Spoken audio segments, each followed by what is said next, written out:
Bueno, una de las motivaciones que tuve al aceptar la invitación tan gustoso de poder venir a las jornadas era precisamente por la articulación de esos tres tópicos, ¿no? Historia, arte y política, que realmente en este contexto de renovación permanente de ideas que necesitamos como motor para nuevas prácticas, esos tres espacios, historia, arte y política, me parecen fundamentales en su articulación, en sus ejes de discusión, en las posibilidades críticas que pueden tener los tres espacios cuando se vinculan entre sí.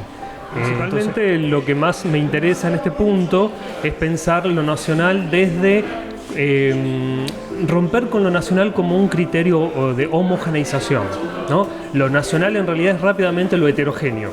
Es romper con la nación como un territorio cosificado, esencialista, asumir la pluralidad y la heterogeneidad, pero en la más profunda de sus bases. Desde ese punto de vista creo que el teatro es uno de los artefactos culturales que mejor da alternativas para esa lectura anti-esencialista o contraesencialista de la nación. Por eso creo que urge, y creo que estas jornadas, como la propia Universidad Nacional del Centro lo viene haciendo hace mucho tiempo, en focalizar investigaciones regionales. Desde este punto de vista, el teatro hoy tiene un desafío muy importante, que es profundizar precisamente en las diferencias culturales, en las heterogeneidades culturales que tiene cada una de las regiones.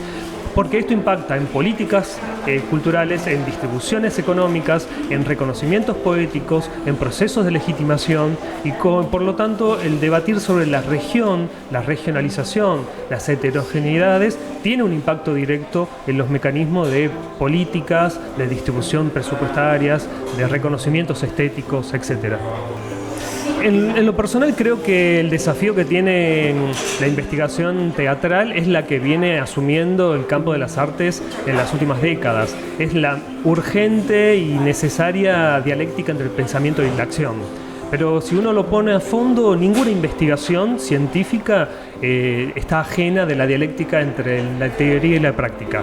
La articulación entre el saber hacer y el saber pensar, entre el pensamiento y la acción, son las bases de cualquier investigación.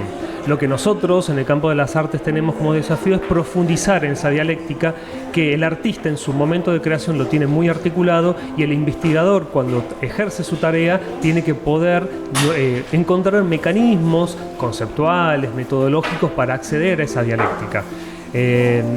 Urge, nuevamente, ¿no? Aparece la palabra urgencia, a fomentar esas prácticas de articulación. Por eso creo que las carreras universitarias de arte, de teatro, audiovisuales y las artes en general, que tienen ya lugar por suerte en las universidades nacionales y inclusive en las universidades privadas, es un espacio que hay que defender y que tienen por meta justamente favorecer esa articulación entre la teoría y la práctica.